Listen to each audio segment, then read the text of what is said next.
souhaiterais vous remercier. Vous remercier du fond du cœur pour ce déplacement. La presse, celui qui ne connaît pas la valeur de la presse dans un pays, je pense qu'il ne connaît rien du tout à la politique, même à son histoire. Parce que la presse, c'est celle-là même qui fait et qui défait les grands hommes. Et aujourd'hui, je suis très heureux de vous voir en face de moi. Ça, c'est toute la Côte d'Ivoire représentée à Paris. C'est tous les grands noms de la presse ivoirienne représentés à Paris qui sont venus. Ils sont venus pour écouter le message que j'ai à passer. Je tiens aussi à remercier M. Kouan Philippe, un journaliste que j'aime bien pour son talent, bien sûr, pour son talent, et pour aussi sa collaboration avec moi sur le projet. Alors, de quoi il s'agit au niveau de la DPA? Alors, je vais déjà brièvement vous la présenter, cette association. C'est une cellule de réflexion dont les membres sont éparpillés à travers le monde entier. La DPA est représentée un peu partout dans le monde, même en Côte d'Ivoire. C'est une association qui lutte pour la cohésion sociale, qui lutte pour le retour à la paix en Côte d'Ivoire, qui lutte pour une réconciliation vraie. Elle a été créée depuis 2011. Nous avons fait nos premiers pas publiquement. C'était en février 2012 avec Event TV qui m'ont accordé ma première interview qui est encore sur YouTube. J'ai mis du temps. C'est pas parce qu'on n'avait pas quelque chose à dire. Justement parce qu'au moment où on parlait de paix et de réconciliation, 2011, vous imaginez, les plaies étaient encore béantes. C'était pas facile de se faire entendre. C'était pas facile de faire entendre raison à qui que ce soit. J'ai encore cette parole de mon père qui me disait, quand quelqu'un est fâché, laisse-le digérer sa colère avant de venir lui parler. Et c'est ce que nous avons fait. Nous avons pris du recul. Et aujourd'hui, après analyse, nous avons trouvé ce que nous appelons le contrat social. Le contrat social. Un nouveau contrat social avec la DPA, c'est encore possible pour la Côte d'Ivoire. Ce contrat social contient quoi? Avant de vous donner le concept qu'il y a dans ce contrat social, j'aimerais quand même ici rappeler un peu ce qui s'est passé dans notre pays. Mais brièvement, tout le monde sait, mais on ne peut pas parler sans toutefois faire un clin d'œil à ce qui s'est passé dans ce pays. Je ne vous parlerai pas de notre accession au multipartisme, avec tout ce que ça a engendré. Je ne vous parlerai pas non plus du coup d'État de 99, qui a déclenché pour la première fois en Côte d'Ivoire ce qu'on n'a jamais vécu. Je ne vous parlerai pas aussi en leur large de la rébellion de 2002 qui a divisé le pays. Mais je vais plutôt vous parler brièvement de la crise post-électorale. Parce que nous avions eu tous confiance à ces élections de 2010-2011. La Côte d'Ivoire, dont on croyait sortie de cette crise de 10 ans et plus, au soir du 28 novembre, où, après les votes du deuxième tour, notre beau pays a replongé, mais sans grand saut. Comme si rien n'était fait dans ce pays. Aujourd'hui, nous avons l'ex-président Laurent Gbagbo qui se retrouve à La Haye, avec le patron des patriotes de Côte d'Ivoire, M. Charles Deboudé. Il se retrouve à La Haye, il y a des prisonniers politiques et tout ça en Côte d'Ivoire. Mais nous avons réfléchi. Il faut bien qu'on se retrouve. Il faut bien que la Côte d'Ivoire retrouve son lustre d'antan au temps du Foulouani. C'est quoi la solution? C'est quoi la procédure pour y arriver? Alors nous nous sommes dit, mais dans un village, parce que la Côte d'Ivoire c'est un gros village que je peux appeler un village ivoire, Alors, dans un village, nous sommes tous africains. Nous savons que quand il y a des histoires, quand il y a des problèmes, quand il y a des palabres, le chef du village réunit les protagonistes. Tous ceux qui sont en palabre, les fait asseoir et règle le problème. Alors, si je reviens au cas de la Côte d'Ivoire, qui est un gros village, le village Ivoire, alors, les protagonistes, on les connaît. C'est ceux qui nous ont commandé, qui nous ont géré, qui nous ont gouverné depuis 1990, date à laquelle nous sommes devenus un pays multipartiste, jusqu'à aujourd'hui. C'est ceux-là les protagonistes. Mais la personne qu'on ne connaît pas, c'est le chef du village. Parce qu'on ne peut pas être en même temps acteur et puis être juge. C'est pas possible. Tu ne peux pas être dans le palabre et puis venir juger. Et c'est ça la plaie de la Côte d'Ivoire. On va beau crier, on va beau marcher, on va beau gréver, on va tout faire. Mais tant que ce chef du village-là n'est pas trouvé pour pouvoir faire asseoir nos protagonistes, pour dire voilà ce qui s'est passé dans ce pays, il faudrait qu'on change, il faudrait qu'on tourne la page, ça ne peut pas se faire. Alors, ce chef du village, c'est qui? On ne le connaît pas. Nous, on ne le connaît pas. Mais nous savons juste que ce chef du village ne doit pas être mêlé de tout ce que nous avons traversé jusqu'aujourd'hui. Nous savons que ce chef du village, il doit être quelqu'un de neutre. Quelqu'un qui, depuis 1990 jusqu'à aujourd'hui, ne traîne pas de casserole, n'est mêlé ni de près ni de loin à tout ce que nous avons vécu, à tout ce que nous avons traversé. Aujourd'hui, dans la politique ivoirienne, il y a deux sujets. Aujourd'hui, dans la politique ivoirienne, il y a deux sujets. C'est quoi les sujets? Si on ne parle pas de Gbagbo, on parle d'Alassane. C'est tout. Si on ne parle pas du FPI, on parle du RDR. Voilà de quoi est composée la politique ivoirienne. Et ce n'est pas vous les journalistes qui allez me dire le contraire. C'est en cela que la DPA a réfléchi et a trouvé ce contrat social. Ce contrat social qui pourra faire sortir la Côte d'Ivoire de cette crise. De cette crise qui dure d'ailleurs plus de 20 ans, presque 30 ans. Et c'est dans ce contrat social, nous parlons de quelqu'un de neutre. Mais d'où il peut sortir ce quelqu'un de neutre? Nous avons nos partis traditionnels déjà en Côte d'Ivoire, le FPI, le RDR, le PDCI. Aujourd'hui, c'est parmi les trois, ça s'échange pour gérer la Côte d'Ivoire.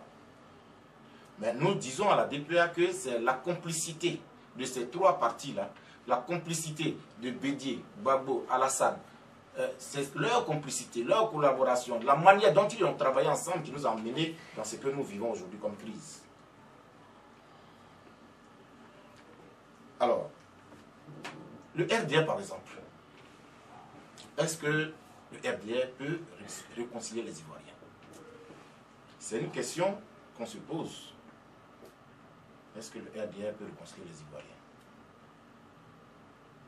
Et puis d'ailleurs, il y a des questions qu'il faut se poser.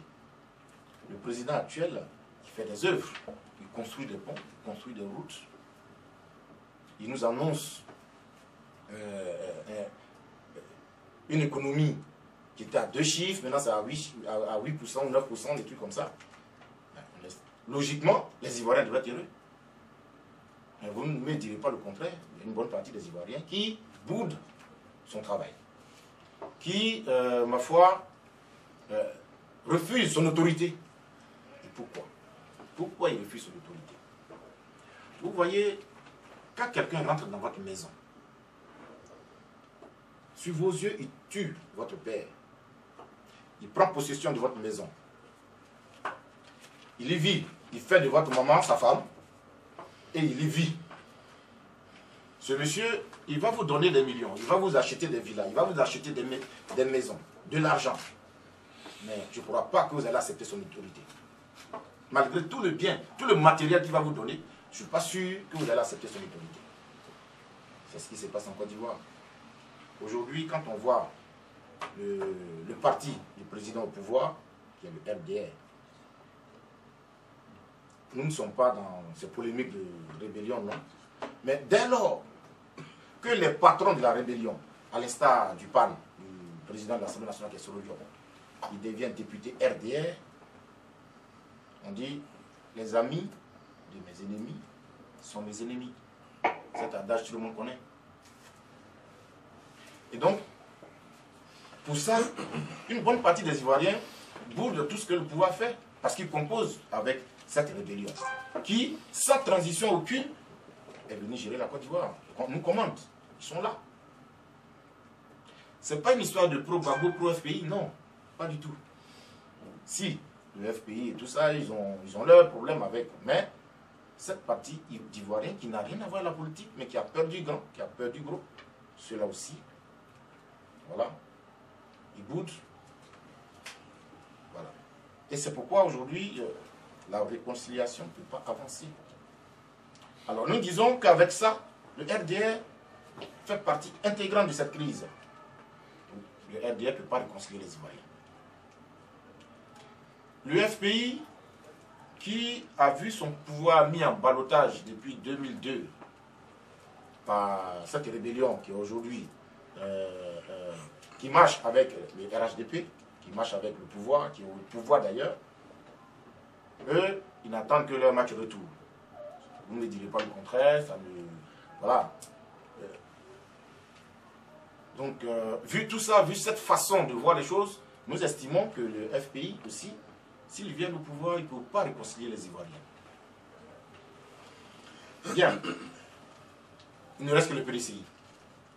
Mais le PDCI, vous savez, la danse qui se danse aujourd'hui, c'est le PDCI qui a lancé le son, qui a tapé le tam-tam. C'est un proverbe chez nous. Depuis l'avènement, depuis la mort de Fouboigny, ensuite avec l'avènement de ce qu'on a appelé l'ivoirité, c'est vrai que c'est un bon concept, hein? C'est un très bon concept, mais la période, l'idée qui a amené à créer ça, et puis les conditions dans lesquelles ça a été créé, nous a entraînés dans ce que nous vivons. Et au-delà de ça, le PDCI aujourd'hui est dans une alliance avec la rébellion, qu'on appelle le RHDP. Eux aussi, ils se sont fait complices. Ils ne peuvent pas réconcilier les Ivoiriens. Alors, qui peut réconcilier les Ivoiriens? C'est pourquoi nous disons que c'est quelqu'un de neutre. Le contrat social que nous proposons aux Ivoiriens, c'est de porter votre choix, de dire à la population, de faire comprendre au peuple de Côte d'Ivoire que pour les échéances futures, de porter leur choix sur quelqu'un de neutre. Je dis bien quelqu'un de neutre. Un indépendant n'est pas forcément neutre. Un indépendant, il peut peut-être, soit on n'a pas, son parti ne l'a pas retenu, et donc il va en indépendant. Ben, on sait au moins qu'il est, voilà. Quelqu'un de neutre, c'est quelqu'un qui n'est imprégné, ni de près, ni de loin de tout ce que nous avons vécu. Ça existe dans ce pays. Il y a des gens qui disent qu'il n'y a pas de neutre en Côte d'Ivoire, mais je suis désolé, il y en a. Mais je les comprends, ceux qui le disent. Ils le disent parce que voilà un pays où nous ne sommes pas maîtres de notre mental, nous ne sommes pas maîtres de notre matière grise, de notre raison de penser. Aujourd'hui, quand tu raisonnes, ce que tes yeux ont vu et que tes oreilles ont entendu, quand tu veux les rapporter, obligé, on te taxe d'être à gauche ou à droite. Et puis, on peut te taxer d'être d'avoir trahi. Vous voyez? Et donc, pour cela, il y a certains qui ne parlent pas, ils sont là. Mais nous sommes des êtres humains, nous avons notre vision, nous avons notre pensée, on peut dire des choses sans toutefois être partisans d'un parti. Mais ça n'existe pas dans nos pensées. Et ça, les politiciens ont savamment travaillé notre esprit à cela. Et c'est ce qui fait la plaie. Sinon, ce quelqu'un de neutre existe quelque part, en Côte d'Ivoire, à travers le monde, il existe. Alors, pourquoi nous sommes convaincus que la seule issue pour les Ivoiriens, c'est de porter quelqu'un de neutre au pouvoir? Alors, vous savez, en 2001, il y a eu le Forum de la Réconciliation. À ce Forum de la Réconciliation, où il y avait un problème de Gbagbo, Bédié, Guéhi, Alassane. On est venu, on a assisté à 2 interventions de 2 fils du Guébié qui ont réclamé, qui ont nommément indiqué Ouassena Kone et qui ont réclamé la venue de Kragbe Nyangbe. 30 ans après. 30 ans après. Pourtant, Houphouët-Boigny, quand il y a eu ce problème de Guébié, il avait eu sa façon de résoudre ce problème. Si vous avez remarqué, dans le gouvernement de Houphouët-Boigny, il a vraiment fait la part belle au BT. Il a beaucoup nommé, beaucoup de BT, beaucoup de nominations. C'était une façon à lui de se faire pardonner et tout ça.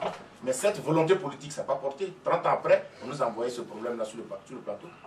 Ça veut dire que si ce problème n'est pas réglé, peut-être les ouais qui ont été calcinés, ces ouais-là, plus tard, dans 10 ans, dans 15 ans, dans 20 ans, eux aussi vont revenir pour réclamer le problème. C'est vrai qu'en politique, on ne résout pas les problèmes, on les déplace. Mais nous, on veut résoudre le problème. On ne veut pas le déplacer. On veut quelqu'un de neutre qui va venir dire au FPI, voilà votre responsabilité, sans que le FPI ait le courage de lui dire, mais toi, tu as fait ça aussi en son temps. Voilà les réalités. Mais, ça c'est le dernier chapitre sur lequel je vais terminer. Alors, mais pour arriver à cela, effectivement, un neutre peut venir, il peut convaincre les Ivoiriens et tout ça, mais pour qu'il soit élu, il faut faire un travail en amont. Ce travail en amont, c'est quoi? C'est les élections. Les Ivoiriens et la culture électorale. Les Ivoiriens ne votent pas. Les Ivoiriens, dans leur grand ensemble, n'ont pas la culture électorale. Alors, je vais vous dire comme ça, pêle-mêle, de toute façon, vous aurez chacun ce contrat social. Alors, en 1995, il y a eu Bédié et Francis Vaudier. Les deux, leur voix n'atteignait pas 2 millions d'Ivoiriens. Et Bédié, à lui seul, il avait 1,6 million. Donc, dans ce grand pays, qui est la Côte d'Ivoire, 1,6 million ont décidé de la vie de ce pays. Que dira-t-on aussi de Laurent Gbagbo?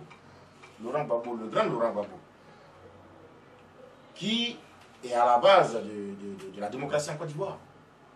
En 2000, Laurent Gbagbo a été élu avec 1,65 million voix. Même ma région publie, la population dépasse 1,665 000 voix. Regardez quand même les chiffres qui décident de qui va diriger un pays. En 2010, c'est vrai, le record a été atteint. Le record a été atteint parce qu'il y a eu 4 500 000 qui ont voté, c'est vrai. Mais après, ça a rechuté. Toutes les élections qui sont venues, rien. C'est pareil. Jamais plus de 3 millions d'Ivoiriens ont participé au vote en Côte d'Ivoire. Ils restent chez eux. Oui, les dés sont pipés, ils vont gagner. Les dés sont pipés, ils vont gagner. C'est ça notre slogan. Ou alors c'est le boycott. Oui, quand on n'est pas content, on boycotte, on reste à la maison. Ceux qui vont voter aussi, on les empêche d'aller voter. Voilà notre quotidien. Il faut enseigner à l'Ivoirien la culture électorale. Et ça, la DPR s'est donné aussi cette mission d'inciter les Ivoiriens à se faire recenser massivement. Aujourd'hui, nous sommes à près de 25 millions d'habitants en Côte d'Ivoire et dans ces 25 millions, on peut dénombrer au moins 20 millions d'Ivoiriens. Alors, de ces 20 millions d'Ivoiriens, si on enlève peut-être ceux qui n'ont pas encore 18 ans, on peut avoir 15 millions, 14 millions. Pourquoi il n'y a que 3 millions qui votent? Pourquoi il n'y a que 5 millions qui sont recensés? C'est un travail qu'il faut faire. Il faut donner la culture électorale. Il faut enseigner la culture électorale aux Ivoiriens. Ne pas voter parce qu'on n'est pas content, tu n'as rien fait. Tu n'as rien fait parce que il faut aller. Le bulletin blanc compte. Les Ivoiriens doivent savoir que même si c'est 20 personnes qui votent et que 11 ont voté pour moi, mais l'élection sera validée. Ça sera validé et je vais vous commander. Donc il faut faire une campagne de sensibilisation pour que ces Ivoiriens-là comprennent la nécessité de se faire recenser. Et nous, notre objectif aujourd'hui à la DPR, à la fin de notre sensibilisation, nous souhaitons avoir au moins 15 millions d'Ivoiriens licenciés. Ça sera un record. Si on atteint ce record, nous estimons que le neutre qui sera candidat en 2020 ou peut-être si ça marche en 2025, il va passer. Parce que les Ivoiriens ont compris la nécessité de porter un neutre au pouvoir. Alors, chers hommes de la presse, chers communicateurs, c'est dans les questions qu'on peut mieux développer les idées. Donc, je vais conclure pour vous dire, je vais plutôt lancer peut-être des appels. Le premier appel s'adresse à vous, vous les hommes de presse. Comme je l'ai dit d'entrée, vous avez un rôle très important dans le développement d'un pays. Ça, personne ne peut vous le nier. Alors, vous êtes en même temps la porte. Vous êtes une porte, vous voyez dedans, vous voyez dehors dans le pouvoir. C'est vous qui faites le pouvoir, c'est vous qui défaites le pouvoir. La DPA souhaite que vous appropriez ce concept, cette idée. Ma personne n'est rien du tout. Parce que dans ce pays, dans notre pays, on nous a habitués au culte de la personnalité. Mais c'est pas ça. Moi, je préfère que vous appropriez ce concept, ce contrat social. Vous en faites une vraie promotion pour que les Ivoiriens comprennent. Que celui qui est au village, qui va dans son champ, comprenne la nécessité de porter au pouvoir un neutre qui va jouer le chef du village. Mais un vrai. Ce projet-là fera connaître le concepteur, mais ce n'est pas le concepteur qui doit faire connaître le projet. Ça, ce n'est pas notre objectif. Mon deuxième appel s'adresse aux chanteurs, en particulier les chanteurs de Zouglou. Je pouvais dire le reggae, parce que le reggae aussi, c'est une musique engagée.